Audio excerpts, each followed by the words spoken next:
हरे कृष्णा कृष्णा कृष्णा हरे हरे, हरे राम राम राम हरे हरे। हरे कृष्णा। आप सभी भक्तों का हार्दिक स्वागत है आज की श्रीमद् भागवतम की इस कक्षा में। स्वागतम सुस्वागतम। और हम चर्चा कर रहे हैं श्रीमद् भागवत तृतीय स्कंद अध्याय 31 के ऊपर। तो जल्दी से हम रिकैप करते हैं, हमने क्या क्या पढ़ा था। हम पढ़ रहे थे पापी आत्माएं होती हैं वो नरक में किस प्रकार से प्रताड़नाएं सहन करती है, और नरक की सारी प्रताड़नाओं को सहन करने के बाद फिर से उसको मनुष्य जन्म बहुत सौभाग्य से 84 लाख योनियों को भोगने के बाद मिलता है। और गर्भ के अंदर शिशु किस प्रकार से कष्टों को भोगता है, वो उल्टा लटका होता है, एक थैली के अंदर उसका दम घुटता है, वहाँ पे कीड़े उसकी नरम त्वचा को काटते हैं, मल मूत्र में लिपटा होता है। वहाँ जब भी खट्टा या तीखा खाती है तो उसके शरीर में जलन होती है, मगर वो कुछ नहीं कर सकता। कई बार वो कष्ट इतना ज़्यादा बढ़ जाता है कि वो अचेत हो जाता है, बेहोशी हो जाता है। फिर बेहोश होकर फिर से उसको चेतना आती है, फिर जागता है तो फिर लात मारता है, और 7वें महीने के बाद बहुत ज़्यादा परेशान हो जाता है।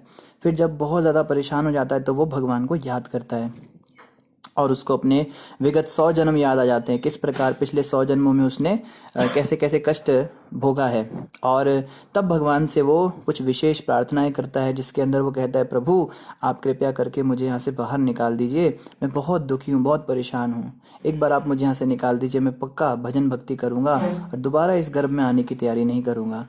तो इस प्रकार से तो जीव ने सारी प्रार्थनाएं कल की थी। इसी श्रृंखला में आज हम पढ़ेंगे श्रीमद् भागवतम तृतीय स्कंद अध्याय 31 और श्लोक संख्या 22 से हम प्रारंभ करेंगे। कपिल उवाच, भगवान कपिल ने कहा, अभी तक गर्भ में स्थित इस 10 मास के जीव की भी ऐसी कामनाएं होती हैं, किंतु जब वह भगवान की स्तुति करता रहता है तभी प्रसूति काल की वायु औंधे मुंह पड़े हुए उस शिशु को बाहर की ओर धकेलती है, जिससे वह जन्म ले सके। तो कपिल भगवान कह रहे इस प्रकार लगभग 9-10 मास का जो ये शिशु होता है माँ के पेट में, उसके ऊपर ये प्रसूति की जो हवाएं हैं वो उसके ऊपर प्रेशर डालती हैं ताकि वो जन्म ले सके। वायु द्वारा सहसा नीचे की ओर धकेला जाकर अत्यंत कठिनाई से सिर के बल श्वास रहित तथा तीव्र वेदना के कारण स्मृति से विहीन होकर शिशु बाहर आता है। तो जब शिशु बाहर आता है तो यहाँ बताया जा रहा है कि एक तो उसको बहुत जोर से सहसा नीचे की ओर धकेला जा रहा है, और उसके अंदर भी बहुत कठिनाई के से वो क्या कर रहा है, सिर के बल निकल रहा है। सिर के बल जब कोई जा रहा होता है तो उसको और ज्यादा कठिनाई, उल्टा है, और श्वास रहित, उसके सांस भी नहीं ले सकता, और तीव्र वेदना उसको होती है। देखिए इतना बड़ा शिशु और कितनी कम जगह से उसको निकलना है, तो इस कारण से क्या होता है, सारी स्मृति से विहीन हो जाता है, सब कुछ भूल जाता है। इतना अधिक कष्ट होने के कारण वो सब कुछ भूल जाता है और बाहर आ जाता है। इस प्रकार वह शिशु मल तथा रक्त से सना हुआ पृथ्वी पर आ गिरता है और मल से उत्पन्न कीड़े के समान छटपटाता है। उसका श्रेष्ठ ज्ञान नष्ट हो जाता है और वह माया के मोहजाल में विखलता है। तो रक्त और मल से वो सना हुआ होता है। ऐसा अगर किसी ने देखा और शिशु एकदम गंदा सा होता है, उसको कोई हाथ भी ना लगाए, ऐसा होता है। और ऐसे वो जब पृथ्वी पर गिरता है तो जैसे मल के अंदर कीड़े होते हैं वो छटपटाते हैं, उसी की तरह ये बच्चा भी छटपटाता है और सारा श्रेष्ठ ज्ञान उसका नष्ट हो जाता है। अभी जो इतने सारे बड़े बड़े श्लोक बोले, उसने इतनी स्तुति की भगवान की, सब कुछ भूल जाता है। और क्या होता है, माया के मोहजाल में विखलता है। उसने स्तुति की थी ना भगवान से कि प्रभु आपकी जो देव माया है वो पकड़ लेती है जन्म लेते ही लोगों को, तो मैं नहीं चाहता कि वो मुझे भी पकड़ ले और मैं फिर से आपको भूल जाऊं। लेकिन इस संसार का नियम ही है, इस कारण से इसको फिर से देव माया सच में पकड़ लेती है, और माया में जैसे ही पकड़ा जाता है तो तुरंत जो है सारा का सारा ज्ञान उसका उड़न छू हो जाता है, भूल जाता है सब कुछ। उधर से निकलने के बाद शिशु ऐसे लोगों की देख रेख में आ जाता है और उसका पालन ऐसे लोगों द्वारा होता रहता है जो यह नहीं समझ पाते कि वह चाहता क्या है। शिशु वास्तव में क्या चाहता है ये उन लोगों को पता ही नहीं है, उन लोगों की देखरेख में आ जाता है। आप मानो अगर ऐसे लोगों की देखरेख में वो शिशु आ जाता जो जानते थे कि वो क्या चाहता है, उसने क्या प्रार्थना की है गर्भ के अंदर, तो कितना अच्छा होता ना। वो अंदर कृष्ण की भक्ति को मांग रहा था, भगवान कृष्ण का, भगवान विष्णु की शरण को मांग रहा था। ये बात जानने वाले व्यक्तियों के बीच में अगर उसका जन्म हो जाता तो कितनी अच्छी बात थी। मगर देखो कितना दुर्भाग्य है उस शिशु का कि ऐसे लोगों के बीच में आ जाता है जहाँ वो लोग जानते ही नहीं। जैसे कहते हैं ना कि दुनिया का कोई ऐसा माँ बाप नहीं जो अपने बच्चे का बुरा चाहता हो। हर माँ बाप चाहता है कि मेरे बच्चे की भलाई हो।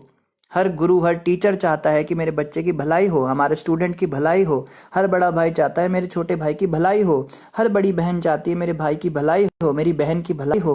पति चाहता है पत्नी की भलाई हो, पत्नी चाहती है पति की भलाई हो, बच्चे चाहते हैं माँ बाप की भलाई हो। इस संसार में सब भला चाहते हैं, पर देखिए कैसी विडंबना, जानते ही नहीं कि भलाई किस में है। हम कहते हैं ना गुरु के चरण में जाओ, सब संसार के बंधनों को छोड़ो। तो कोई कहता है अरे माता पिता थोड़ा ना किसी का बुरा चाहते हैं। बुरा चाहते नहीं हैं, पर जानते ही नहीं ना कि बुरा चाह रहे हैं। वो अनजाने में उसका बुरा चाह रहे हैं। माता पिता बुरा ही चाह रहे हैं। कैसे बुरा चाह रहे हैं? क्योंकि वो उसको संसार में फंसा रहे हैं। इंटेंशनली माँ बाप नहीं उसके साथ कुछ उसको चाकू लेके नहीं दिखा रहे, मगर उसको जो संसार में फंसा रहे हैं वो लोग अनइंटेंशनली तो उसको फंसा ही रहे हैं ना। तो कोई व्यक्ति कहे उनकी गलती क्या है, वो तो जानते ही नहीं। बिल्कुल उनकी कोई गलती नहीं है, हम मानते हैं इस बात को। लेकिन गलती ना होने पर भी गलत काम कर तो रहे हैं ना। उसका तो नुकसान हो गया ना जीवात्मा का। उसे जो कुछ मिलता है उसे वह इनकार न कर सकने के कारण अवांछित परिस्थितियों में आ पड़ता है। बच्चा जब जन्म ले लेता है, बाहर आता है, ऐसे लोगों के बीच में रहता है जो मांस खाने वाले लोग हैं, मांसाहारियों के बीच में। तो उसको मांस खिलाया जाता है, वो खा लेता है, क्योंकि इनकार तो कर नहीं सकता वो। उसको उसके अंदर इतनी बुद्धि तो है नहीं कि मुझे मांस नहीं खाना है। गर्भ में तो थी, मगर जब वेदना हुई तीव्र निकलने के बाद गर्भ से, तो उसको वो सारी ज्ञान की बातें छूट गई। मगर चाहता तो यही था ना, भक्ति करना। नॉनवेज परिवार में जबरदस्ती बच्चों को मांस खिलाया जाता है। बचपन से ही पिता जो है उनको गलत चीजें सिखाता है। उनको अगर कोई गलत पिता के पुत्र बनता है तो बाप भी अपने बेटे को चोरी करना ही सिखाएगा। चोर का बेटा चोर बनता है और शैतान का बेटा शैतान बनेगा। मांसाहारी का बच्चा मांसाहारी बनेगा, शराबी का बच्चा शराबी बनेगा। तो इस प्रकार से ना चाहते हुए भी माता पिता उसका अनिष्ट कर देते हैं। कोई अगर नॉनवेज खाने वाला परिवार है जो बड़ा मांसाहार करता है, अंडा खा रहा है, मुर्गियां खा रहा है, बकरे खा रहा है, तो वो व्यक्ति कहेगा हम अपने बच्चे का बुरा नहीं चाहते। लेकिन आप अपने बच्चे को जब ये सब चीजें खिला रहे हो तो ऑलरेडी उसका बुरा कर तो रहे हो ना। कल को नर्क में तो उसको जाना पड़ेगा ना, इसके कारण उसको यातनाएं तो सहन करनी पड़ेंगी। तो आप चाहो या ना चाहो आपने बुरा तो कर दिया। इसीलिए कहा जाता है सदगुरु की शरण लीजिए। एक अच्छे सच्चे गुरु अगर हमें मिल जाए, आध्यात्मिक गुरु, तो उनकी शरण ग्रहण करने के लिए अगर ऐसे माता पिता, भाई बहन या पति पत्नी या बच्चों को या इनको छोड़ना भी पड़े तो छोड़ देना चाहिए। क्योंकि हमारा भला ही चाहते जरूर है, मगर जानते ही नहीं ना कि भला किसमें है। जैसे एक बार क्या हुआ, एक बंदर था।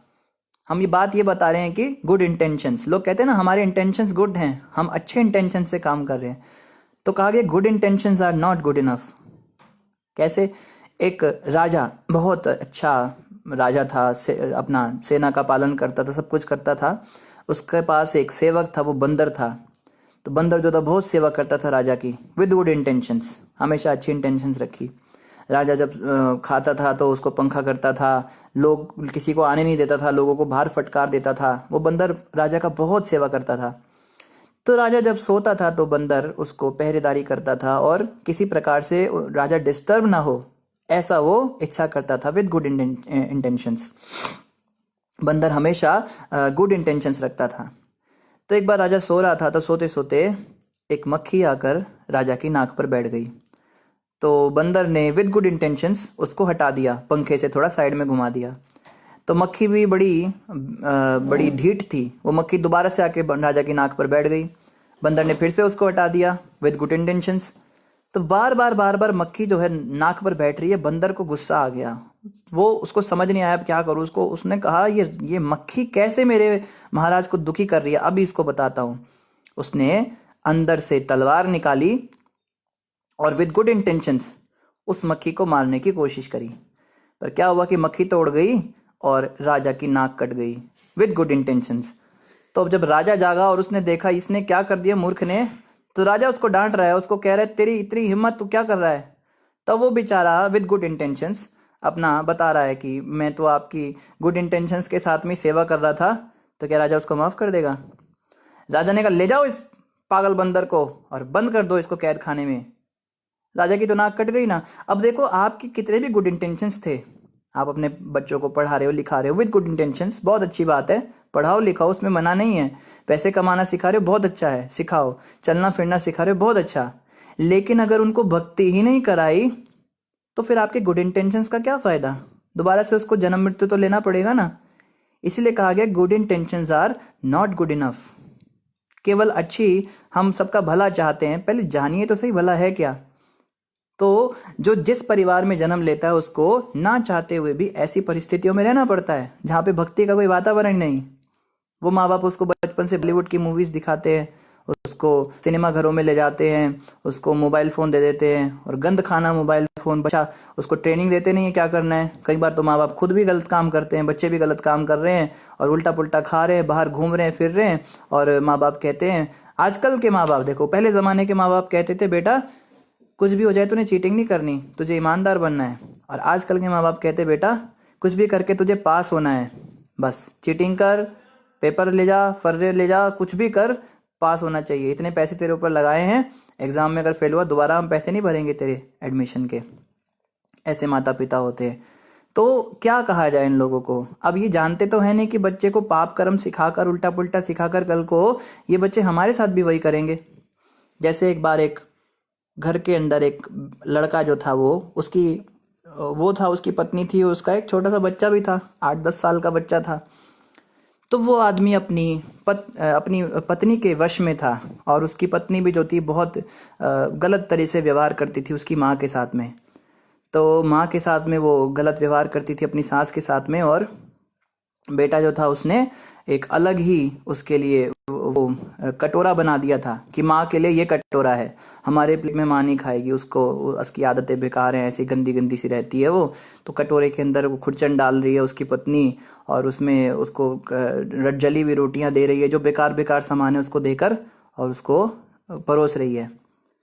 तो उनका 10 साल का बच्चा सब देख रहा था। एक दिन क्या किया उसने, उसके पिता ने उसकी अलमारी के अंदर से कुछ निकालना था, तो उस बच्चे की अलमारी के अंदर एक कटोरा देखा। तो उसने, वो भी था और उसकी पत्नी भी थी। तो माता पिता ने पूछा बेटा ये कटोरा तुमने क्यों रख रखा है इसमें? कहता है मम्मी ये आपके लिए रखा है, जैसे आज आप दादी को खिला रहे हो ना, यही सब मैं इसके अंदर आपको खिलाऊंगा। तब उनकी दिमाग में अकल आई कि देखो, कहने का मतलब ये है हम जो आज कर्म कर रहे हैं वो कल हमारे ऊपर भी आएंगे। हम जो आज अपने माता पिता के साथ कृत्य कर रहे हैं वो कल हमारे बच्चे हमारे साथ भी करेंगे। इस बात को हम समझ नहीं पाते।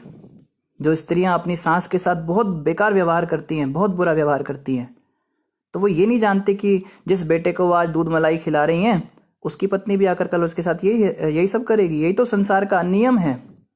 कर्म तो आते ही है ना। तब वो रोएगी, देखो कैसा बच्चा है, कैसी बहू है, ये है वो है। अरे तूने क्या कर्म किए थे तो अपना भी तो याद करना। तो इस बात को जो है हम समझ नहीं पाते।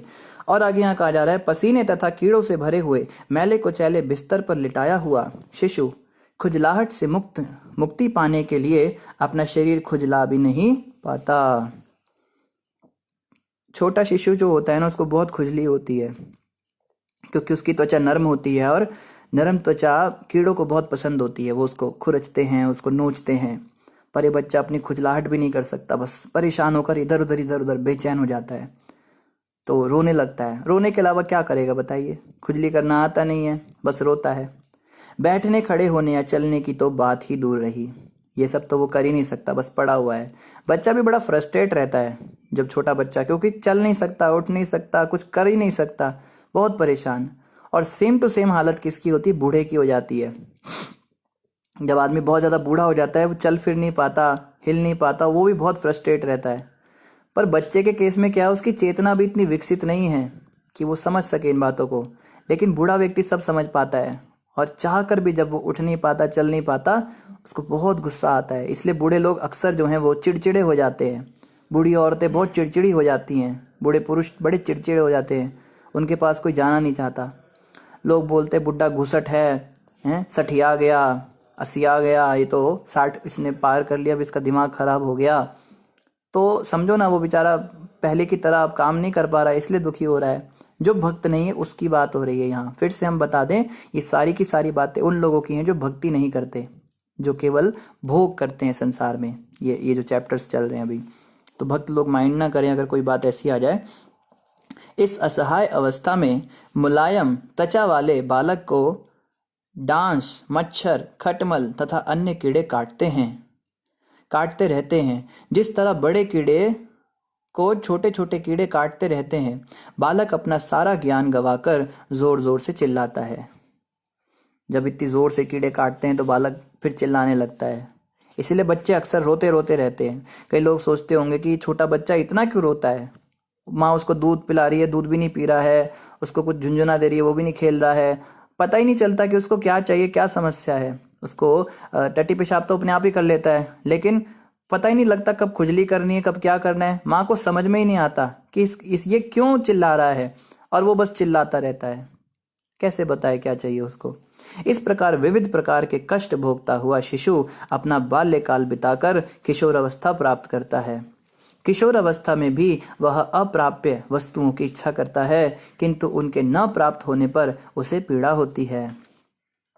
इस प्रकार अज्ञान के कारण वह क्रुद्ध तथा दुखित होता है।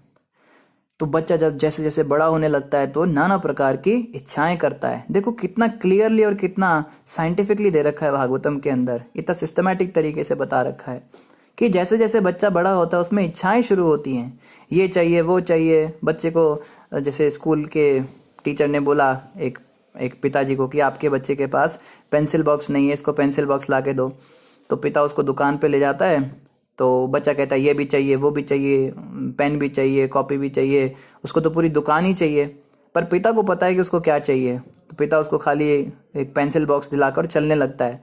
और बच्चा जोर जोर से चिल्लाता है। हमने देखा है, या हमारी माता जी बताती है, हम भी ऐसा करते थे, हम सभी ने ऐसा किया है। चिल्लाते हैं, झुंझलाते हैं, चाहिए, वो चाहिए, हाथ पकड़ के बार बार दुकान की ओर ले जाते हैं। कई बच्चे तो फर्श पे ही बैठ जाते हैं, सड़क पे। कई बच्चे तो लेट जाते हैं, सड़क पर लेट जाते हैं और ऐसे ऐसे ड्रामे करने लगते हैं 10 लोगों के सामने। तो माता पिता जो हैं उनको बड़ा अजीब सा लगता है, तो वो कभी दिला देते, कभी नहीं दिलाते।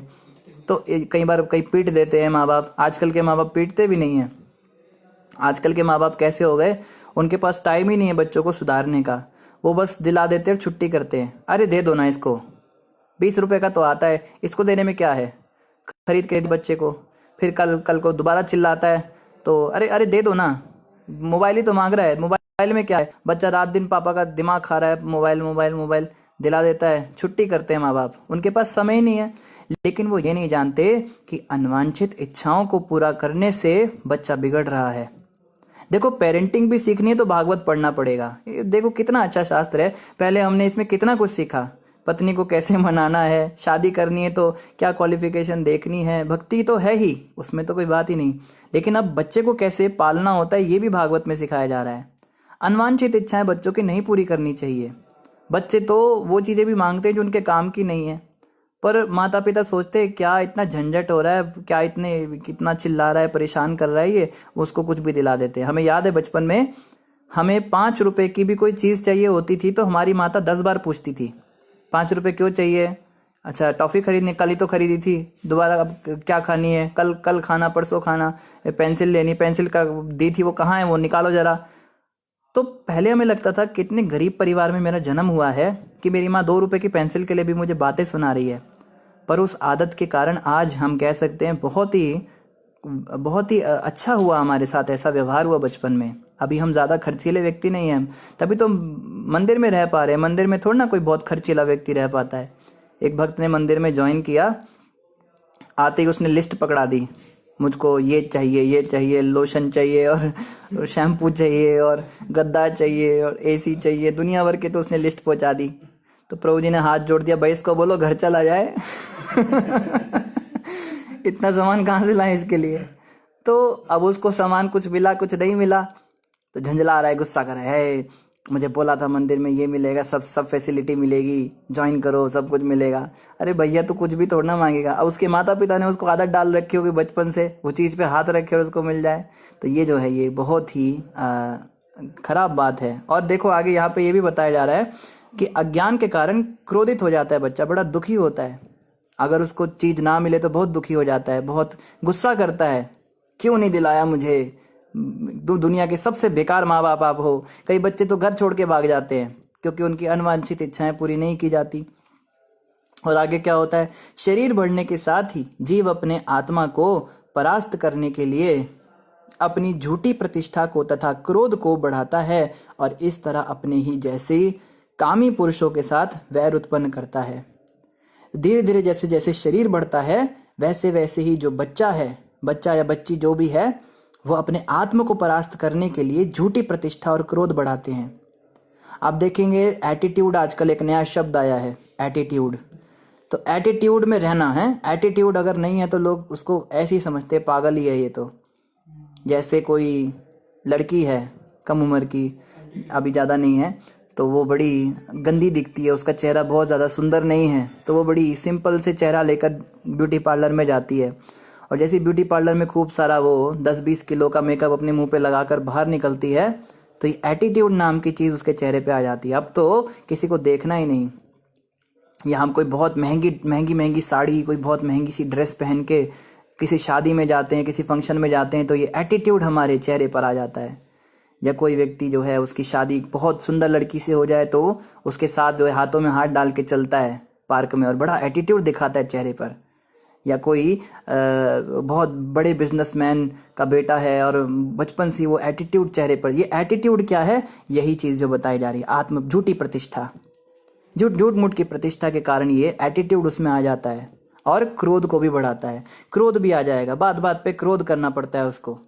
चार दोस्तों के बीच में आजकल पता है क्या चलता है, भक्तों का समाज तो बहुत अच्छा है, बाहर के लड़के क्या करते हैं, चार लड़के मिलते हैं तो बेइज्जती करते हैं एक दूसरे की और हंसते हैं, तीन लोग मिलके चौथे की बेइज्जती करते हैं, फिर जो वो चौथा है वो वापस एक एक करके बेइज्जती करता है। तो जब पहले की बेइज्जती करता है तो बाकी दो उसके साथ हंसते हैं, दूसरे की बेइज्जती करता है तो पहला और तीसरा हंसते हैं, और जब तीसरे की बेइज्जती करता है तो पहला दूसरा तीसरा, ये चलता है आजकल, बेइज्जती करना, उसके मजाक उड़ाना। तो उसको गुस्सा आता है, कई बार बेइज्जती या मजाक इतना बुरा हो जाता है वो हाथापाई पे उतर आते हैं, वो उसका कॉलर पकड़ लेगा, तेरी हिम्मत कैसे हुई, वो उसका कॉलर पकड़ लेगा और गालियां देंगे और मारपीट शुरू कर देंगे।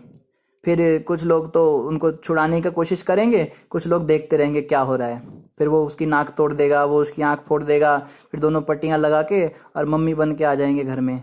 वो नहीं होते मम्मी होते हैं जो मिस्र के अंदर मिलते हैं, इजिप्ट के अंदर, ऐसे पूरा पट्टियों में लपट जाता है ऊपर से नीचे तक। पूछा क्या हुआ था बेटा, इतनी पट्टियां कैसे लिपट गई तुमको? कहते बात इस बात से शुरू हुई थी कि ये पेन किसका है? कहते अच्छा, उसने कहा पेन उसका है, मैंने कहा मेरा है। कहते अच्छा फिर क्या, फिर बात बढ़ते बढ़ते आपके सामने। कहते 5 रुपए के पेन के लिए तूने ये 500 रुपए का खर्चा करा दिया मूर्ख। तो इस प्रकार से एटीट्यूड और गुस्सा, क्रोध दिखाना ही पड़ेगा आपको, बाहर के समाज में आप नहीं रह सकते। कोलीग्स के बीच में या आप कहीं किसी जगह जॉब करते हो, वहाँ पे अगर आप बहुत गुस्से नहीं दिखाते लोग आपको खा जाएंगे, और जिसको ऑफिस पॉलिटिक्स कहते हैं आजकल। तो ये सब जो है उसके अंदर आ जाता है और इस प्रकार वो क्या करता है, इस तरह अपने ही जैसे कामी पुरुषों के साथ वैर उत्पन्न करता है। फिर उसके बहुत सारे दुश्मन बन जाते हैं, कभी उसके चाचे का भाई दुश्मन बन जाएगा, कभी उसका चाचा ही दुश्मन बन जाएगा, कभी उसके कुलीग्स दुश्मन बन जाएंगे, उसके बहुत सारे दुश्मन बन जाते हैं। कॉम्पिटिटर्स हैं, कंपटीशन का ज़माना है, तो बेस्ट फ्रेंड जो उसके होते वही उसके दुश्मन बन जाएंगे, और जो भी उसके रास्ते में आएगा, उसके और उसकी सक्सेस के रास्ते में आएगा, वो उसका दुश्मन बन जाएगा। ऐसे अज्ञान से जीव पंच तत्वों से निर्मित भौतिक शरीर को स्वयं मान लेता है। अब मान लीजिए किसी का नाम अरुण है, तो अरुण तो शरीर का नाम है ना, आत्मा का नाम तो नहीं है। लेकिन जैसे कोई कहेगा अरुण बदमाश है, उसको इतना गुस्सा आएगा, तेरी इतनी हिम्मत, अरुण ने ऐसा किया, अरुण बड़ा बेकार व्यक्ति है, अरुण एकदम थर्ड क्लास व्यक्ति है। जैसी अरुण करके संबोधित करेगा व्यक्ति, तो शरीर को कह रहा है ना। या कोई स्त्री है, मान लो उसका नाम रूपाली है, तो कहेंगे ये रूपाली ये है ना, बड़ी बेकार लड़की है, ये इसके अंदर बिल्कुल दिमाग नहीं है, बिल्कुल थर्ड क्लास है, हैं एकदम भैंजी टाइप से, ये ऐसा बोलती है ना लड़कियां, भैंजी टाइप से बिल्कुल। उसको बहुत गुस्सा आता है, तुम्हारी इतनी हिम्मत, तुम मुझे कह रही हो। अब कह तो रूपाली को रही है ना, तो मैं तो ना रूपाली हूँ, मैं तो आत्मा हूँ, पर इस ज्ञान से वो विहीन हो जाती है या विहीन हो जाता है। पंच तत्वों से निर्मित इस भौतिक शरीर को स्वयं मान लेता है ये जीवात्मा। ये हम सभी के साथ होता है, सुबह से लेकर रात तक हर व्यक्ति शरीर से ही तो संबोधित करता है ना।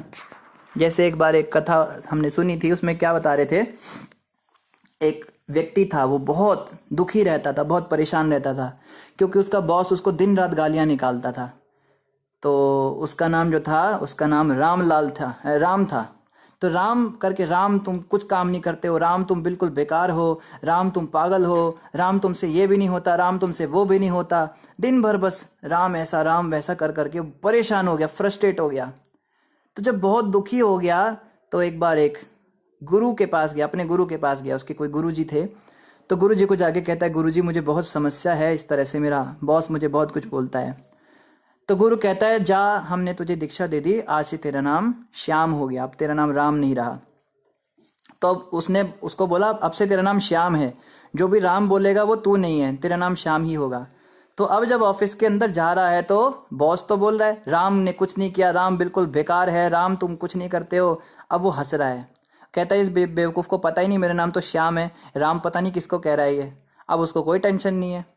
तो देखो, मानने की बात है, हमने मान लिया ना कि हम हमें कह रहा है वो व्यक्ति, वो तो शरीर को कह रहा है ना, वो तो रूपाली को कह रहा है, या वो तो राम को कह रहा है, तो वो तो अरुण को कह रहा है, मुझे थोड़ा ना कह रहा है। तो इस प्रकार से अगर कोई धारणा बना ले कि मुझे थोड़ा ना कह रहा है, तो देखो कितना सुखी हो जाएगा। यही यही जो है सीक्रेट है। जो लोग कहते हैं कि एंगर पे कैसे हम कंट्रोल करें, हमें बहुत गुस्सा आता है, तो ये एक सीक्रेट है। जो शुद्ध भक्त भगवान के होते हैं वो हमेशा आत्मा में स्थित रहते हैं। स्थित प्रज्ञ पुरुष के लक्षण भगवान कृष्ण ने गीता में बताए, वो आत्मा के स्तर पे रहते हैं। तो शरीर को अगर कोई गाली देता है तो उन्हें फर्क ही नहीं पड़ता, क्योंकि मैं जो हूँ वो इसको पता ही नहीं, और जो मैं नहीं हूँ उसको ये गाली दे रहा है, तो जो मैं नहीं हूँ उसके लिए मैं क्यों दुखी हूँ। इस प्रकार की उनकी सोच हो जाती है। पर ये बहुत ऊपर की बातें हैं, अभी तो हमारे स्तर पे ये नामुमकिन है, नामुमकिन तो नहीं मगर मुश्किल है। धीरे धीरे भक्ति के माध्यम से ऐसी अवस्था भी हमें प्राप्त होगी। तो यहाँ बता रहे हैं, वो जो है स्वयं मान लेता है शरीर को। इस भ्रम के कारण वह क्षणिक वस्तुओं को निजी समझता है और अंधकारमय क्षेत्र में अपना अज्ञान बढ़ाता है। तो कहता है, ये ड्रेस मेरी है, तुमने कैसे इसको पहना, ये मेरा परफ्यूम है, तुमने इसको हाथ कैसे लगाया, मेरे ड्रेसिंग टेबल में, मेरे कमरे में तुम कैसे आए, तुमने मेरे टीवी को कैसे ऑन किया, मेरा मोबाइल कैसे छेड़ा तुमने। तो हर चीज को वो जो अपना समझ रहा है, ये क्या है, यहाँ पे भागवत में उसको अस्थाई वस्तु कहा गया है, क्षणिक वस्तु कहा गया है। क्षणिक का मतलब क्या होता है, आज है कल नहीं है। अब देखिए ना, बचपन में जो ड्रेस आप कहते थे मेरी है मेरी है, वो ड्रेस आज कहाँ है। आपकी है तो फिर अपने पास रखनी चाहिए ना जिंदगी भर के लिए। बचपन में इतने सारे टॉयज से आप खेलते थे, खिलौने, आपका कोई दूसरा भाई आता था और कहता था मैं खेलूंगा ऐसे, तो कितना गुस्सा करते थे, मेरा खिलौना ले लिया, रोने लगते थे, और उससे उसको थप्पड़ मार के अपना खिलौना वापस लेते थे उससे, ये मेरा है। कितना प्यारा होता था। जैसे बचपन में हमें याद है, मेरे पास एक मिक्की माउस वाली चम्मच हुआ करती थी, तो उसी में मैं खाता था, वो मिक्की माउस उस पे बना हुआ था चम्मच पे, और बहुत बहुत प्यारी थी मुझे, मैं अपने साथ रखता था हमेशा, किसी को उसमें खाने ही नहीं देता था। पर आज पता नहीं वो कहाँ किसी कूड़े के ढेर में पड़ी होगी, मुझे याद भी नहीं उसकी। तो क्षणिक वस्तुओं को अपना मान लेते हैं हम लोग, और उसके लिए बहुत ज़्यादा उससे मोहित हो जाते हैं। अपनी मेरा है, ये मेरा है ना। इन वस्तुओं को निजी समझता है भ्रम के कारण, और अंधकार में क्षेत्र में अपना अज्ञान बढ़ाता है। अंधकार में क्षेत्र में अज्ञान बढ़ाता है, स्कूल्स के अंदर जाके पढ़ाई करता है, बहुत बड़ा एमए पीएचडी स्कॉलर बन जाता है, बहुत उसको पढ़ाई लिखाई आ जाती है, बहुत उसको ज्ञान आ जाता है। कोई इंजीनियरिंग करता है, कोई फिलोसफिकल साइंस पढ़ता है, कोई पॉलिटिकल साइंस पढ़ता है, कोई होम साइंस पढ़ता है, कोई सोशल साइंस पढ़ता है, कोई कोई कुछ करता है, कोई मैकेनिक बन जाता है, उसी क्षेत्र में आगे बढ़ता है, कोई कलात्मक शेष में आगे बढ़ता है, कोई जो है वो आर्टिस्टिक लाइन में चला जाता है, कोई डांसिंग, कोई स्विमिंग, इसमें ही अपना ज्ञान बढ़ाते हैं। और उनको पूछो तो कहेंगे, प्रभु यहाँ हमें ना ए टू जेड इस फील्ड में मेरी पकड़ बहुत तेज है, मुझे आप कुछ भी पूछ लो इसके विषय में, मुझे सब कुछ पता है। पर वो क्या है, वो अंधकार में एक क्षेत्र का अज्ञान ही है जिसको हम बढ़ा रहे हैं। कोई व्यक्ति अगर अनपढ़ है या कोई व्यक्ति बहुत पढ़ा लिखा है, इससे फर्क नहीं पड़ता, क्योंकि मृत्यु जब आती है तो वो ये नहीं देखते कि इसने स्कूल की पढ़ाई कितनी की है, वो यही देखते हैं कि इसने भक्ति कितनी की है। कहा है ना कि अंत समय पे अंत भला तो सब भला, अंत बुरा तो सब बुरा। अगर अंत समय पे ही मेरे काम नहीं आने वाली ये सब चीजें, तो फिर इन सब रहकर भगवान से टूट कर, भगवान से बिछड़ कर अगर इन चीज़ों को हम ध्यान रखते हैं तो बुराई है। अगर हम कृष्ण से जुड़े हैं तो हम कुछ भी करें, हम डॉक्टरी करें, इंजीनियरिंग करें और छोटा मोटा क्यों, बहुत बड़ा बिजनेसमैन बने, बहुत ज़्यादा झूठ बोल बोल के बिजनेस करिए। आप बिजनेस में तो झूठ बोलना ही पड़ता है, लेकिन उस पैसे को भगवान की सेवा में लगाइए ना। वो डॉक्टरी का जो ज्ञान हुआ है उससे भक्तों की सेवा कीजिए ना, संतों का फ्री में इलाज कीजिए ना। आपको जो बहुत इंजीनियरिंग का दिमाग है, आप मंदिर का कंस्ट्रक्शन कीजिए ना, टेम्पल के डिजाइन्स बनाइए। ये जो भक्ति मार्ग है ना, बहुत ही सुंदर मार्ग है, क्योंकि यहाँ पे हम ये नहीं कह सकते कि ये व्यक्ति कुछ सेवा नहीं कर सकता या वो व्यक्ति कुछ सेवा नहीं कर सकता। जो जिस फील्ड में नॉलेज रखता है वो उसी से भगवान को खुश कर सकता है। भगवान को खुश करने के लिए अलग से कुछ नहीं सीखना पड़ेगा हमें, जो हमें आता है वही हम भगवान के लिए करें। कोई टेलर है, कपड़े बनाता है तो भगवान की ड्रेसेस सिले। कोई ज्वेलर है, भगवान के लिए ज्वेलरी बनाए। कोई बहुत अच्छा खाना बनाना जानता है, भगवान के लिए पकाए। किसी को कुछ भी नहीं आता तो साफ सफाई करनी तो आती होगी ना, भगवान के मंदिर में जाके झाड़ू पोछा लगाए, एकदम वो ठान ले मैंने मंदिर के अंदर गंदगी देखनी नहीं है। जहां गंदगी दिखी नहीं कि वो पहली बात करके रखे प्रबंधक से कि भाई देखो हमें बता दो कहाँ पे सफाई का सामान होता है। जहां दिखी एकदम साफ कर दिया, क्लीन कर दिया। तो उसने ठान लिया कि दिमाग में उसके धारणा है कि मंदिर को एकदम चमका के रखना है मैंने। पंखे गंदे लगे, जाला कहीं हुआ, एकदम साफ कर दिया। तो कुछ भी जो हमारे अंदर टैलेंट है उसको भगवान की सेवा में लगाए ना, तो वो भक्ति हो गई। और अगर हम भगवान से भूलकर उसको संसार की सेवा में लगाते हैं तो वही जो है ठगती हो गई, उसी से हम नरक जाएंगे। तो सारा चेतना का खेल है, सब मैटर ऑफ कॉन्शियसनेस जैसे इसको कहा गया है कि कृष्ण भावना अमृत आंदोलन, कृष्णा कॉन्शियसनेस मूवमेंट। कॉन्शियसनेस को चेंज करना है हमें। बाहरी रूप से डॉक्टरी की पढ़ाई या इंजीनियरिंग की पढ़ाई बंद नहीं करनी है, मगर उसको भगवान की सेवा में लगाना है। जैसे गुरु महाराज और प्रभुपाद जी ने भी बड़ा सुंदर उदाहरण दिया है कि किसी बोर्ड के ऊपर आप जीरो बना लो, खूब सारे जीरो जीरो जीरो जीरो बनाते जाओ, तो क्या उनकी कोई वैल्यू है? उनकी कोई वैल्यू नहीं है, जीरो जीरो। लेकिन अगर जीरो के आगे आप एक डंडा खींच दो, वन बना दो, तो अब क्या होगा, वो 10 बन जाएगा। फिर एक जीरो ऐड करो तो 100 बन जाएगा। फिर एक जीरो लगाओ तो 1000 बन जाएगा। अब उसकी कुछ वैल्यू है। तो वन क्या है? वन है कृष्ण और जीरो है हमारे टैलेंट्स।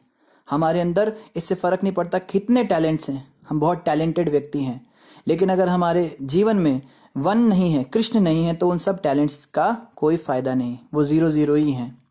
लेकिन अगर कृष्ण जुड़ जाएं तो फिर उनकी वैल्यू हो जाएगी। फिर उन टैलेंट से हम भगवान की भक्ति करके भगवत धाम जाएं। फिर जिसमें जितने ज्यादा टैलेंट्स होते हैं वो उतना ज्यादा अच्छे से भक्ति कर पाएगा। अब उसका फायदा है, जितना पढ़ा लिखा इंटेलेक्चुअल व्यक्ति है उतना अच्छा प्रचारक बनेगा, लोगों को लेक्चर देगा, भगवत गीता के बारे में बताएगा। तो ये जो है, ये सारा का सारा खेल है भक्ति का। भक्ति होनी चाहिए हृदय में। अगर कृष्ण हमारे जीवन में है तो इन सभी टैलेंट्स का कुछ फायदा है, नहीं तो ये सारे टैलेंट्स जो है ये नरक में ही ले जाने के लिए निमित्त बनेंगे, उसी का कारण बनेंगे। और आगे यहाँ पे कहा जा रहा है, जो शरीर जीव के लिए निरंतर कष्ट का साधन है और जो अज्ञान तथा कर्म के बंधन से बंधे जीव का अनुगमन करता है, उस शरीर के लिए जीव को अनेक प्रकार के कार्य करने पड़ते हैं, जिससे वह जन्म मृत्यु के चक्कर के अधीन हो जाता है। तो ये एक शरीर क्या है, ये निरंतर कष्ट का ही कारण है। अगर हम कभी ध्यान से सोचे ना, तो इस शरीर ने आज तक हमें कभी सुख दिया ही नहीं। अब तो हमें आदत पड़ गई इतने सालों में इस शरीर के अंदर रहने की, पर वास्तव में देखे तो इस शरीर हमेशा दुख ही दिया है, इसने कभी हमें कोई सुख नहीं दिया। ये शरीर निरंतर कभी दांत में दर्द, कभी आंत में दर्द, कभी आंख में दर्द, कभी नाक में दर्द, कभी नखून में दर्द, कभी पैर में दर्द, कभी पेट गड़बड़, कभी सिर में दर्द, कुछ ना कुछ लगा ही रहता है। और भी कुछ नहीं तो शरीर को जो है सांस लेने में दिक्कत हो रही है, ठंड लग रही है, गर्मी लग रही है। अभी सर्दी का मौसम है, क्या हम खुले घूम सकते हैं आराम से? ठंड लगने लगेगी। इतना सारा लपेट लपेट के कई लोग तो इतने परेशान हो जाते हैं, वो इतना लपेटना पड़ता है, स्कार्फ पहनना है और स्वेटर डालना है, टोपी लगानी है, दुनिया भर का सामान अपने 10 किलो का लाद के और फिर चलते हैं हम। अब तो हमें आदत हो गई। पर अगर हम वास्तव में देखें तो हम खुले डुल्ले घूमना चाहते हैं ना, जैसे गर्मियों में घूमते हैं। गर्मी में गर्मी लगती है, सर्दी में सर्दी लगती है, बरसात में बारिश लगती है। तो इस शरीर ने केवल हमें दुख ही दिया है। और भी अगर किसी को कुछ नहीं, कोई कहे प्रभु जी मुझे कोई कष्ट नहीं, मेरा शरीर मुझे कुछ परेशान नहीं करता, तो भूख तो लगती है ना, खाने के लिए तो जुगाड़ करना पड़ता है ना, इधर उधर कहीं जाके खाने पीने का खाने पेट के लिए तो सारा संसार बना है। कहते हैं अगर ये पेट निकल जाए ना हमारे शरीर तो ये सारा संसार वैकुंठ बन जाएगा। इस पापी पेट के लिए लोग चोरी और ये सब शुरू करते हैं, सब गलत काम इस पेट के लिए होते हैं। तो पेट है, भूख है, प्यास है, ये शरीर हमेशा दुख का ही कारण बना है। और जो अज्ञान तथा कर्म के बंधन से बंधे जीव का अनुगमन करता है, इस जीवात्मा के ऊपर एक आवरण के रूप में चढ़ा हुआ हर जगह जाता है आत्मा के साथ।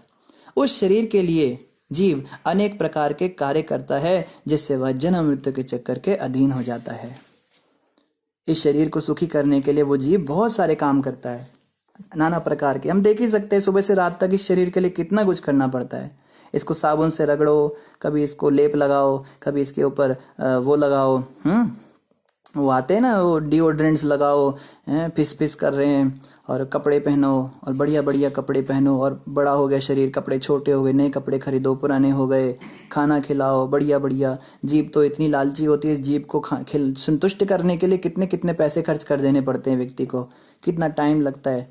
मैं तो देख रहा था खाना बनाने में कितना समय लगता है। एक बार एक माता जी आई यहाँ मंदिर में, तो वो कुछ कहती है मैं एक आपको स्पेशल डिश बना के खिलाऊंगी, उसका मैं नाम भूल गया।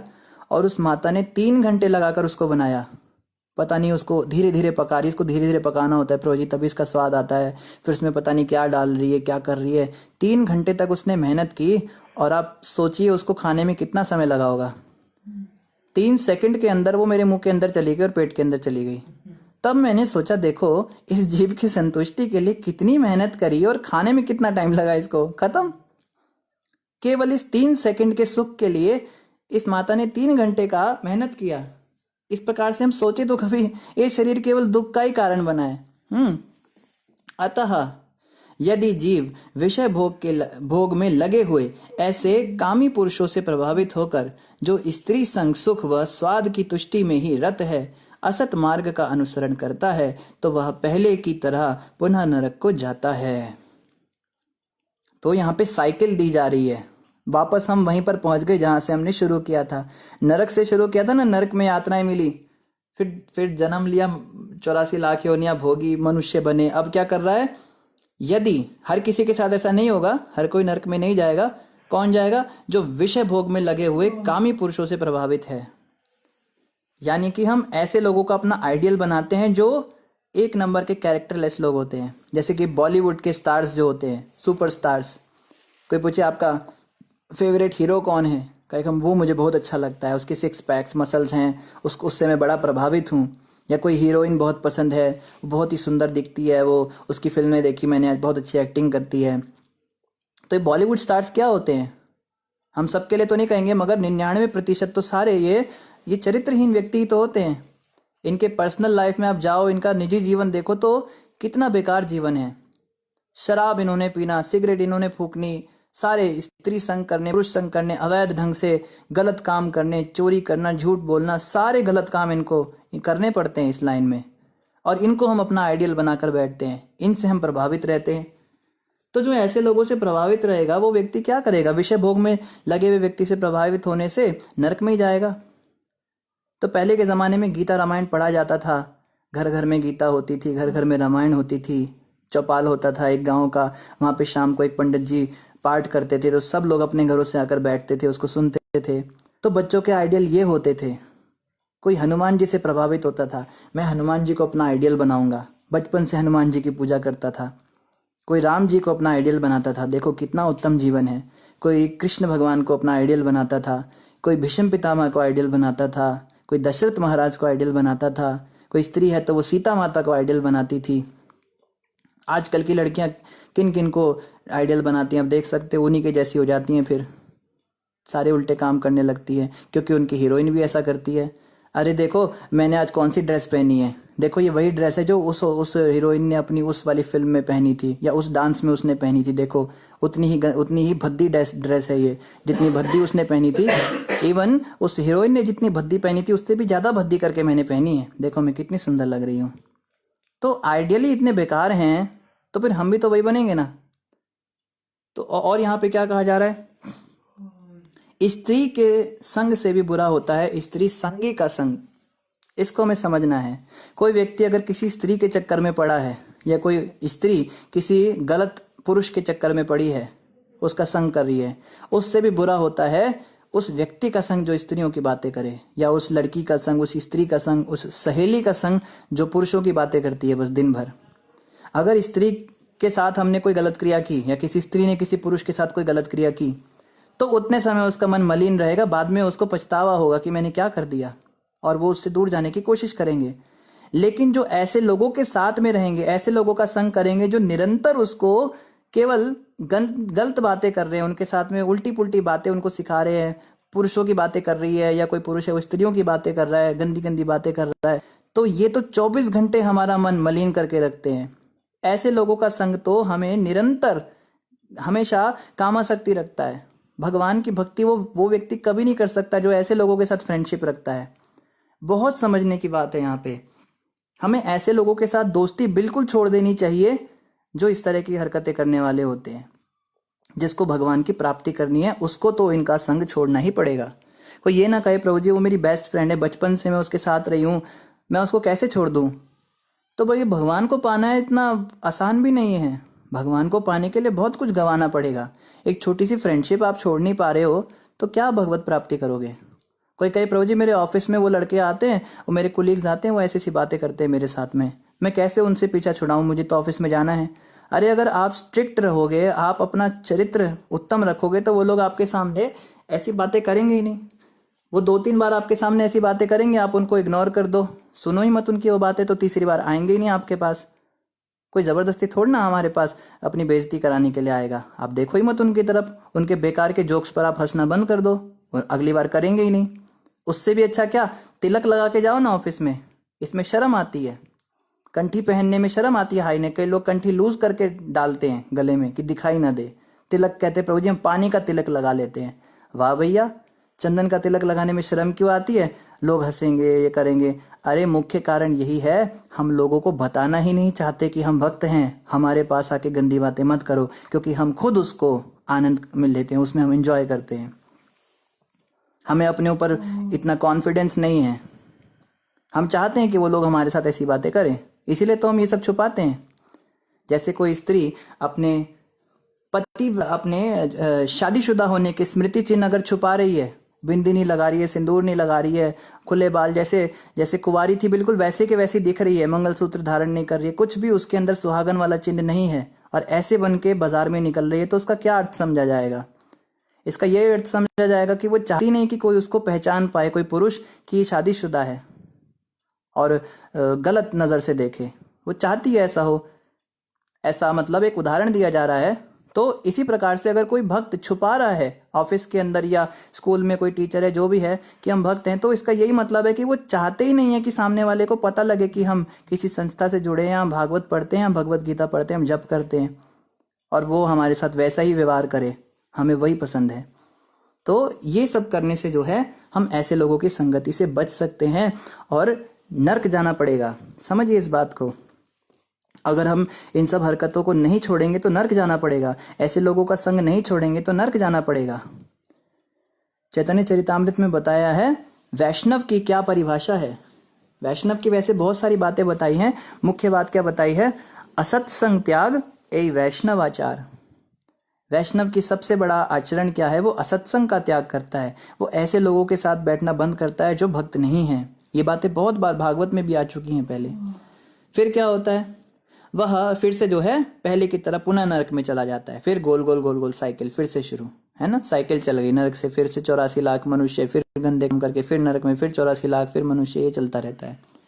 वह सत्य, शौच, दया, गंभीरता, आध्यात्मिक बुद्धि, लज्जा, संयम, यश, क्षमा, मन निग्रह, इंद्रिय निग्रह, सौभाग्य और ऐसे ही अन्य सुअवसरों से विहीन हो जाता है। जो व्यक्ति गलत सोहबत में होता है उसके अंदर सत्य तो होता ही नहीं, झूठ बोलेगा, छोटी छोटी बातों पे झूठ बोलेगा। शौच, शौच मतलब शुद्धि, शारीरिक रूप से भी गंदा रहेगा और मानसिक रूप से भी गंदा रहेगा, अंदर भी गंदगी बाहर भी गंदगी। दया, दया तो खत्म ही हो जाएगी, उसमें किसी के प्रति दया भावना होगी नहीं, क्रूर होगा, बहुत क्रूर हो जाएगा। गंभीरता नहीं होगी, मजाक करेगा, हर बात को लाइट मोड में लेगा, बहुत मजाकिया स्वभाव का रहेगा, गंभीरता खत्म हो जाएगी, मजाकिया भी और बहुत ही ज़्यादा ऐसा हो जाएगा, मतलब निश्चिंत हो जाएगा, कोई भी कुछ भी करेगा, कभी भी कहीं भी कुछ भी बोल देगा, कुछ भी करेगा, गंभीरता नहीं होगी उसमें। आध्यात्मिक बुद्धि, भगवान की बातें करो तो भाग जाएगा वहां से। थोड़ा सा गीता रामायण की चर्चा करो तो कहेगा अरे यार कुछ और बात करते हैं ना, छोड़ो ना, अरे अरे ये बताओ वो बताओ, टॉपिक चेंज कर देगा। लज्जा, लज्जा तो उसमें होगी ही नहीं, कुछ शर्म धर्म तो होगी ही नहीं, बिल्कुल लज्जा विहीन हो जाएगा, बेशर्म हो जाएगा। संयम, संयम भी नहीं, सेल्फ कंट्रोल नहीं रहेगा, कुछ भी कभी भी करेगा। यश, उसका नाम भी खराब होने लगेगा, लोग उसके बारे में उल्टी पुल्टी बातें करेंगे। क्षमा, किसी को भी माफ नहीं कर पाएगा, छोटी छोटी गलती पे बहुत बड़े बड़े डांटेगा, बात झुंझलाएगा, गुस्सा करेगा। मन निग्रह, मन हमेशा उसका विचलित रहेगा, मन से हमेशा परेशान रहेगा। इंद्रिय निग्रह, अपने शरीर की इंद्रियों की तृप्ति के लिए उनका गुलाम बन के उनकी सेवा करेगा, इंद्रियों की। सौभाग्य, उसका भाग्य भी खराब हो जाएगा, उसका लक भी काम नहीं करेगा, दुर्भाग्य उसको घेर लेगा। और ऐसे ही अन्य बहुत सारे और भी दुर्गुण उसमें आ जाएंगे। तो ये सारे के सारे दुर्गुण समाप्त हो जाते हैं जब हम भक्ति में लगते हैं। जैसे हमने पहले भी चर्चा की थी, हम जब देखते फेसबुक पे हमारी फ्रेंड्स फोटोज़ खींच रही हैं, या हमारे जो दोस्त हैं वो शेरवानी डाल के और चिकन तोड़ रहे हैं, और हम यहाँ पे बैठ के रोटी तोड़ रहे हैं दही अचार के साथ में, तो हमें लगता है कि देखो हम तो इन चीज़ों से वंचित हो गए। पर देखो ना, वो लोग कितनी सारी चीज़ों से वंचित हो गए हैं। ये सारी की सारी चीज़ें उनसे दूर हो जाएंगी भक्ति ना करने के कारण। हमें कितना कुछ मिल रहा है भक्ति में, ये हमें दिखता नहीं है। इसीलिए मनुष्य को चाहिए कि ऐसे अभद्र, अशांत, मूर्ख की संगति ना करे, जो आत्म साक्षात्कार के ज्ञान से रहित हो और स्त्री के हाथों का नाचने वाला कुत्ता बनकर रह गया हो। कहीं दिखते हैं स्त्री के हाथों के कुत्ते बन जाते हैं पुरुष, भागवत में ये शब्द आए हैं, स्त्री के हाथों में नाचने वाला कुत्ता बन जाता है। स्त्री से इतना आसक्त हो जाता है कि बस 24 घंटे उसी का चिंतन करता है। उसके पर्स के अंदर उसकी पत्नी का फोटो होगा, ऑफिस की डेस्क पे उसकी पत्नी का फोटो होगा, दिन भर बस बार बार अपनी पत्नी से बातें करेगा फोन कर करके, और कोशिश करेगा बस अपनी पत्नी का चेहरा देखता रहेगा दिन भर, उसको देख देख के उसको आनंद आता रहेगा। और स्त्री का भी यही हाल होता है, स्त्री भी अपने पति की ओर इतनी आकर्षित हो जाती है। तो ऐसे अभद्र मूर्ख की संगति से भक्तों को बचना चाहिए। जो इस प्रकार के लोग होते हैं, इनसे हमें बचना चाहिए। ऐसा तो बनना ही नहीं है, वो तो बहुत दूर चली गई बात, ऐसे लोगों का संग भी नहीं करना है जो इस प्रकार के होते हैं। जैसे एक ऐसा ही व्यक्ति सड़क पर जा रहा था, सड़क पर रामानुजाचार्य जी का एक जुलूस निकल रहा था। श्रीपाद रामानुजाचार्य जी जो बालाजी का बहुत सुंदर जुलूस निकालते थे, उनकी यात्रा निकालते थे, तो उसमें बहुत बड़ा सा एक पालकी बनता था, उसमें बालाजी बैठते थे, छोटे विग्रह बालाजी के, और उनको 4 लोग कंधे पर ले जा रहे हैं और फूल मालाओं से सजा हुआ है, बहुत सुंदर, चारों तरफ गाजे बाजे नगाड़े बज रहे हैं, हजारों लोग उसके पीछे पीछे चल रहे हैं, कोई तुंदू भी बजा रहा है, कोई नाच रहा है, और सारे लोग दोनों रस्तों पर थाली लेकर खड़े हुए इंतजार कर रहे हैं, बालाजी आएंगे, हम उनकी आरती उतारेंगे, उसकी प्रतीक्षा कर रहे हैं। लेकिन रामानुजाचार्य जी ने देखा सड़क पर एक व्यक्ति उल्टा चल रहा है, उल्टे पैर चल रहा था, और क्या कर रहा है, एक स्त्री का चेहरा देख रहा है, स्त्री सीधी चल रही है और उसके सामने सामने उल्टा चल रहा है, और छाता भी तान रखा है हाथ में, उस स्त्री को धूप ना लग जाए, उसको छाया करता हुआ ऐसे उल्टा जा रहा है। तो रामानुजाचार्य कहते हैं ये देखो कितना आसक्त व्यक्ति है, भगवान की इतनी बड़ी पालकी जा रही है, इतने लोग सब भगवान को देख रहे हैं, और इसको इतनी भी शर्म नहीं कि खुले बाजार में सबके सामने दिन दहाड़े ये उस स्त्री को देख देख कर उल्टा चलता हुआ जा रहा है। तो रामानुजाचार्य ने अपने एक शिष्य को बोला, जरा इसको बुला कर लाओ, मुझे इससे बात करनी है। तो शिष्य लेकर आया, पहले तो उसने मना ही कर दिया जाने से, जैसे तैसे लेकर आया। तो कहते भाई तुम सब लोग बालाजी को देख रहे हैं, तुम उस स्त्री को देखते हुए उल्टे पैर चल रहे हो, ऐसा इतना ज्यादा तुम्हें क्या उसमें दिख गया? तो वो आदमी कहता है इस संसार की सबसे सुंदर वस्तु उस स्त्री का मुख है, उस औरत का चेहरा है, उसको मैं देख रहा हूं, तो क्या समस्या है? मैं 24 घंटे दिन रात उसको देखना चाहता हूं, मेरी ये कामना रहती है। तो रामानुजाचार्य जी समझ गए, तो बड़ी पापी आत्मा लगता है, इसका उद्धार तो करना पड़ेगा। रामानुजाचार्य कहते हैं अच्छा एक बात बताओ, अगर उस स्त्री से भी सुंदर मुख तुम्हें दिखा दिया किसी व्यक्ति का, तो क्या तुम उस स्त्री को छोड़ दोगे? कहता है इस पूरे ब्रह्मांड के अंदर भी उस स्त्री से सुंदर मुख किसी का हो नहीं सकता। तो रामानुजाचार्य कहते हैं कल शाम को इतने बजे तुम मेरे पास आना, इस समय तुम मेरे पास आना, मैं तुम्हें इससे भी सुंदर चेहरा दिखाऊंगा। तो पहले तो उसने कहा तुम ऐसी बातें कर रहे हो, बड़ी बड़ी बातें। रामानुजाचार्य कहते नहीं, मैं तुम्हें दिखाऊंगा। तो उसने कहा ठीक है, आ जाऊंगा। वापस चला गया अपनी ड्यूटी पर। तो शाम को अगले दिन, क्योंकि रामानुजाचार्य के अंदर भी इतनी प्योरिटी थी, तो उनकी कही बात उसके दिमाग में खटकने लगी। तो आउट ऑफ क्यूरियोसिटी, एक जिज्ञासा के कारण वो आ गया देखने की, देखते हैं क्या पता, ट्राई कर ले। वैसे तो कन्वेंस था, इससे सुंदर तो कुछ हो ही नहीं सकता संसार में, पर फिर भी चलो ट्राई करने में क्या जाता है। आ गया। उस समय बालाजी की बड़ी विशेष आरती चल रही थी। या तो बालाजी थे या फिर पद्मनाभ स्वामी थे, शायद पद्मनाभ स्वामी थे। तो पद्मनाभ स्वामी जी के सामने रामानुजाचार्य जी ने प्रार्थना की, प्रभु ये व्यक्ति बहुत भटका हुआ है संसार में, आप कृपा करो, इसको दर्शन दे दो। और रामानुजाचार्य भगवान के शुद्ध भक्त थे, अपने शुद्ध भक्त की बात कैसे टालनी थी। तो जैसे उस व्यक्ति को उन्होंने कहा कि सामने देखो उनके चेहरे पर, तो जैसे ही भगवान के जो विग्रह था उनका मुख उसने देखा, तो भगवान ने सचमुच में उसको दर्शन दे दिए अपने चेहरे के, और हल्की सी स्माइल पास कर दी उसको। और बस कितनी देर के लिए, 1 सेकंड का भी आधा हिस्सा, बस उतनी देर के लिए भगवान ने उसको स्माइल दी और एकदम से फिर से पत्थर के बन गए। और इतने में ही रामानुजाचार्य जी ने जब इसकी ओर देखा तो ये दिखाई नहीं कहीं, तो ढूंढने लगे तो देखा जमीन पे पड़ा हुआ है। कहते भाई इसको क्या हो गया, इसको उठाओ जरा। उसको पानी के छींटे मारे, वो तो मूर्छित ही हो गया। और जब उसको उठाया तो बस चरणों में गिर गया, रोने लगा, जोर जोर से क्रंदन करने लगा, हाय हाय कैसा मैं व्यक्ति हूँ, मनुष्य जन्म मुझे मिला, मैंने इसको गवाकर उस स्त्री के चक्कर में सब गवा दिया। आज आपने, मैं धन्य हुआ, आपने मुझे प्रभु के दर्शन कराए। ये तो मेरा बहुत अहो सौभाग्य रहा कि मेरे जैसे कामी पुरुष के ऊपर आप जैसे महान भक्त की दृष्टि पड़ी। ये मेरा सौभाग्य नहीं था, ये आपकी अहेतु की कृपा ही थी। तब रामानुजाचार्य जी ने उसको उठाया और बोला, अब मैं चाहता हूं तुम उस स्त्री से शादी कर लो। तो वो व्यक्ति कहता है, आप क्या कह रहे हैं, आप समझिए, आप उस स्त्री के पास मुझे क्यों भेजना चाहते हैं, मैं उसका चेहरा भी नहीं देखना चाहता। अब उसने मेरी आयु का हनन कर दिया, उसने मेरे ज्ञान से मुझे विहीन कर दिया, मैं उसका चेहरा क्यों देखना चाहूंगा। रामानुजाचार्य कहते हैं नहीं, अब तुम उसी के साथ शादी करो। तो उसके साथ उसकी शादी कराई और बोला कि अब तुम इसके साथ रहो। अब उसको वैराग्य आएगा ना, उसका चेहरा देख देख के और गुस्सा आएगा। तो उस स्त्री को भी फिर रामानुजाचार्य ने शिक्षा दी। वो स्त्री एक गलत स्त्री थी, चरित्रहीन स्त्री थी, पर रामानुजाचार्य जी की कृपा से उसको भी दीक्षा मिली, वो भी भक्ति में लग गई और ये भी भक्ति में लग गया। और इस भक्त का नाम पड़ा धनुर्दास। ये धनुर्दास जी जो थे बहुत महान भक्त बने, आगे चल के इनकी बहुत सारी कथाएं हैं। धनुर्दास जी के साथ आए दिन कुछ ना कुछ लीलाएं होती रहती थी भगवान की। तो इस प्रकार से एक शुद्ध भक्त की कृपा से ऐसे व्यक्ति का भी उद्धार हो सकता है जो इतना ज्यादा स्त्री से आसक्त हो, स्त्री के हाथ का कुत्ता बन के घूम रहा हो, लेकिन ये कोई शुद्ध भक्त कर सकता है। हम क्या करते हैं, हम कहते हैं प्रभु जी हमें प्रीचिंग करना होता है ना, तो प्रचार के नाम पर हम ऐसे लोगों का संग कर लेते हैं, और हम तो उन्हें क्या प्रचार करेंगे, उल्टा वही हमें प्रचार कर देते हैं, हम उनके जैसे बन जाते हैं। तो हमें ऐसे लोगों से बहुत दूर रहना है। अगर प्रचार में लगना भी है तो गुरु की आज्ञा में रहकर, गुरु को सब कुछ बताना होता है। गुरु जी आज मैं उसके पास गया, मेरा भाव खराब हो गया उसके पास जाने से, तो गुरु जी हमको शक्ति देंगे, कृपा देंगे, या अभी जाने के लिए मना कर देंगे, जैसे भी होगा।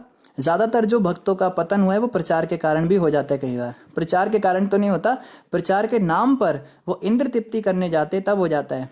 जैसे मोबाइल है, अब मोबाइल पे प्रचार होता है इसलिए भक्त लोग मोबाइल यूज करते हैं, पर प्रचार करते करते कब माया उन्हें प्रचार करने लगती है पता ही नहीं चलता। फिर एक दिन आश्रम से ही चले जाते हैं, पता लगा मोबाइल पे कोई मिल गई थी माता जी, वो पूछती थी हरे कृष्णा प्रभु जी मेरी साधना में आप थोड़ी मदद करेंगे मेरी। हाँ हाँ माता जी क्यों नहीं, पहले तो माता जी करके बात करेगा वो ब्रह्मचारी और वो कन्या कुंवारी और एक साथ होगी साधना हमारी। साधना में मदद करते करते वो पर्सनल क्वेश्चंस पूछती है, मेरे को ये होता है वो होता है, मेरा मन बड़ा विचलित हो जाता है। अच्छा कैसे विचलित होता है बताइए थोड़ा, करते करते फिर वो गिर जाता है। या स्त्री के साथ भी होता है, कोई स्त्री मंदिर में जाती है और किसी का लेक्चर सुन लेती है किसी प्रभु जी का, और सोचती है बस अब ये प्रभु जी तो मेरा उद्धार ही कर देंगे, मुझे भगवत प्राप्ति करा देंगे। वो सीधा उसके पास चली जाती है लेक्चर के बाद और व्यास आसन के नीचे बैठ जाती है उसके चरणों में, प्रभु जी आप बस मेरे पे कृपा कीजिए, ऐसा कीजिए वैसा कीजिए। और करते करते वो प्रभु जी कुछ और ही लाइन पे चले जाते हैं। फिर इसका भी तो इस प्रकार से हम देखते हैं ये माया जो है बड़ी ठगनी है, कब कहाँ से अटैक कर दे कुछ नहीं पता। इसलिए बहुत जरूरी है कि हम गुरु की शरण में रहकर हर कार्य करें, गुरु की कृपा के आश्रित रहें और गुरु के आश्रय के अनुसार ही इन कार्यों में लगे, चाहे प्रचार कार्य चाहे भक्ति है। तो इन्हीं शब्दों के साथ आप सभी का धन्यवाद। कल हम यहीं से आगे कंटिन्यू करेंगे कि फिर भक्त को क्या क्या चाहिए, क्या क्या करना चाहिए, किस प्रकार से ऐसी संगत से बचना चाहिए। और लगभग हमारा तृतीय स्कंद जो है ये अपनी समाप्ति की ओर है। तृतीय स्कंद की पूर्णाहुति हो जाए उसके बाद में फिर हम चतुर्थ स्कंद प्रारंभ करेंगे। कुल 12 स्कंद हैं अभी जो हमें पढ़ने हैं, उसमें से तीसरा स्कंद समाप्त होने वाला है। और आगे वाले स्कंद इतने बड़े नहीं हैं जितने ये वाले हैं, तो शुरुआत वाले थोड़े लंबे होते हैं।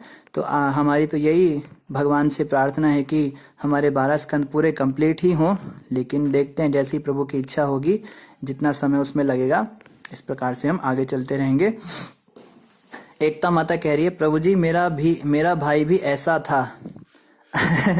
कोई बात नहीं एकता माता जी, उनको भक्ति में लगाइए, उनको महामंत्र करने की प्रेरणा दीजिए। ये जो महामंत्र है ना, हरे कृष्ण कृष्ण कृष्ण हरे हरे, हरे राम राम राम हरे हरे, इस महामंत्र के जाप से कितनों का उद्धार हुआ है। हिप्पियों का उद्धार हो गया। हिप्पियों से तो बुरा नहीं होगा ना आपका भाई। अरे जगाई मदाई का उद्धार हो गया। आपके भाई ने कितने मर्डर किए माता, कितने मर्डर किए, कितने रेप किए हैं, कितने लोगों को जो है उन्होंने वसूली की है, कितनी बार जेल गया है। जगाई मदाई तो चलते चलते मर्डर कर देते थे। हर रोज किसी ना किसी स्त्री को जो है चरित्रहीन कर दिया, मतलब रोज का उनका था। घड़े के अंदर भर के शराब पीते थे। अरे ऐसे जगाई मदाई का भी उद्धार हो गया तो आपके भाई का क्यों नहीं होगा। हमारे बहन भाई जो जितने भी हैं इनका उद्धार भी तो होगा ना। तो हमें महामंत्र की शरण लेनी है। और गौर निताई भगवान विशेष रूप से बड़े दयालु हैं। गुरु महाराज अक्सर कहते हैं गौर निताई की हमें शरण लेनी है। कृष्ण ही हैं, लेकिन जब कृष्ण बहुत ज्यादा दयालु हो जाते हैं तो गौर बन जाते हैं, चैतन्य महाप्रभु बन जाते हैं। तो गौर निताई भगवान के चरणों में हमें शरण ग्रहण करनी है, उनकी कृपा से सब कुछ हो जाएगा। कीर्ति माता कह रही है, प्रभु जी जब अपने आप को देखते हैं तो बहुत अनर्थ दिखते हैं, लगता नहीं कि किसी भी जन्म में भगवत धाम जा पाऊंगी, बहुत डिमोटिवेटेड लगता है। तो ऐसे में आपने आपको कैसे मोटिवेटेड रखे। कीर्ति माता सेम बात मैंने गुरु महाराज को एक बार कही थी। दिल्ली स्टेशन पे महाराज जी बैठे थे तो मैं उनके चरणों में बैठकर बोलता हूँ, महाराज जी ने मुझे कहा, रुद्रदास तुझे इसी जन्म में भगवत प्राप्ति करनी है। तो मेरा चेहरा बिल्कुल डाउन हो गया, उतर गया। मुझे तो पता ही है मैं क्या हूँ। तो मैंने कहा महाराज जी मेरे बस की नहीं है, आपकी कृपा हो तो आप मुझे अपने साथ ले जाना। तो महाराज जी ने तुरंत मुझे करेक्ट किया, नहीं। रूप गोस्वामी भक्ति रसामृत सिंधु में लिखते हैं कि एक भक्त को पूरा कॉन्फिडेंस होता है कि इसी जन्म में मुझे भगवत प्राप्ति होगी मतलब होगी। ऐसा तो हो ही नहीं सकता कि मुझे एक और जन्म भी लेना पड़े, इसी जन्म में भगवत प्राप्ति होगी। पर वो कैसे होगी। हमारे अंदर तो इतने अनर्थ भरे हुए, इतनी गंदगी है, इतना हमारी बुरी हालत है। तो भगवान की कृपा से क्या नहीं हो सकता। भगवान चाहेंगे तो क्यों नहीं होगी। भगवान तो एक हाथी को एक सुई के छेद के अंदर से भी गुजार सकते हैं। भगवान ने इतना बड़ा वट वृक्ष एक छोटे से बीज के अंदर छुपा के रखा है, तो क्या इस पापी को भगवत प्राप्ति नहीं हो सकती।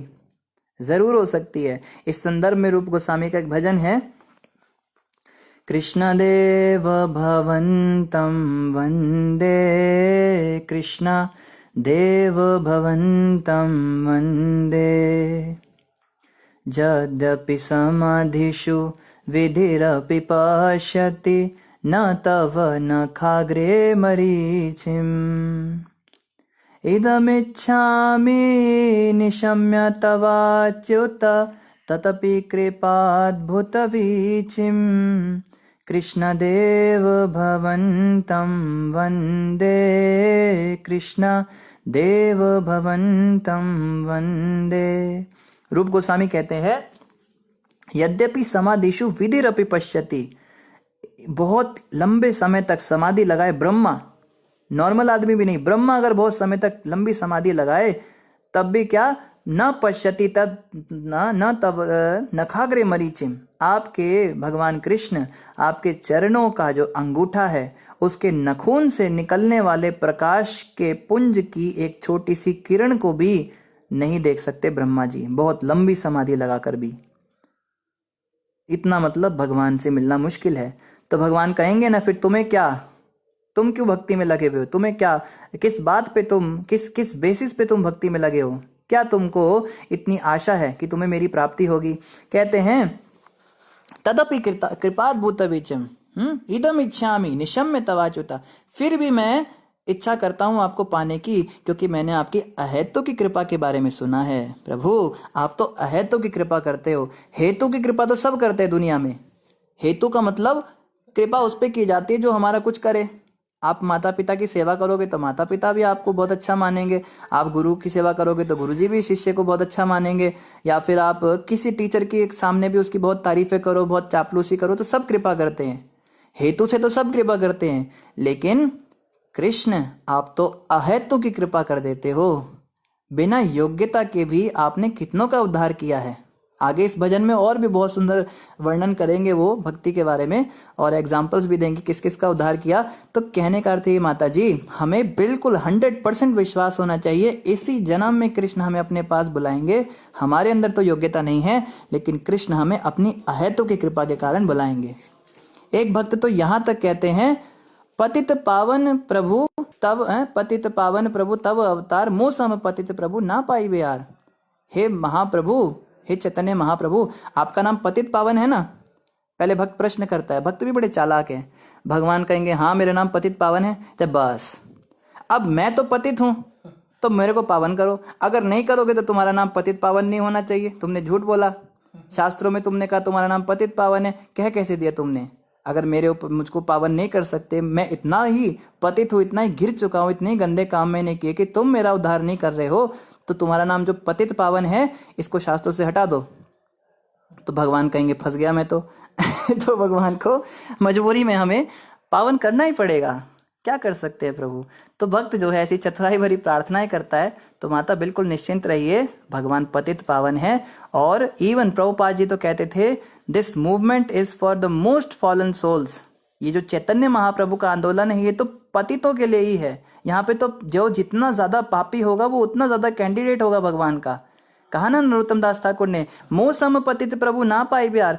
अगर आप ढूंढने जाओगे ना प्रभु सबसे गिरावा कौन है, तो देखो मैं सबसे आगे खड़ा हूंगा लाइन में, तो सबसे पहले किसका उद्धार करना पड़ेगा, मेरा ही तो करना पड़ेगा ना। तो ये तो अच्छी बात है कि हम समझ पा रहे हैं कि मैं कितनी घिरी हुई हूँ, मैं कितना घिरा हुआ हूँ, कैसे गंदे गंदे काम। तो हम तो सबसे ज्यादा एलिजिबिलिटी रखते हैं महाप्रभु की कृपा पाने के लिए। ये सोच के हमें महाप्रभु की वर्शिप करनी है। हमें कभी ये नहीं सोचना चाहिए मैं तो बड़ा महान हूँ। महान व्यक्ति को महाप्रभु कहते सॉरी आप थोड़ा कहीं और जाइए, यहाँ पे तो आपका नहीं हो सकता। हम महान लोगों पे तो हम कृपा ही नहीं करते, हम तो पतितों पे कृपा करेंगे ना। तो जो व्यक्ति खुद को पतित समझेगा, दीनहीन समझेगा, उस पे महाप्रभु सबसे पहले कृपा करते हैं। तो माता ये तो अच्छी बात है कि ऐसा भाव आ रहा है, डिमोटिवेट नहीं, इसमें तो हाईली मोटिवेटेड हो जाना चाहिए भक्तों को। और इसके अलावा ठीक है, और कोई प्रश्न नहीं है। आप सभी भक्तों का बहुत बहुत धन्यवाद, आपने इतना पेशेंस रखा। भक्तों से प्रार्थना आप थोड़ा समय पर आएंगे तो अच्छा रहेगा, फिर कुछ छूटेगा नहीं आपका, नहीं तो बीच में कुछ छूट जाती है बातें तो जो है फ्लो नहीं बन पाता है। इन्हीं शब्दों के साथ आप सभी का धन्यवाद। ग्रंथराज श्रीमद् भागवतम महापुराण की जय, जगत गुरु श्रील प्रभुपाद की जय, गौर भक्त वृंद की जय। हरे कृष्ण।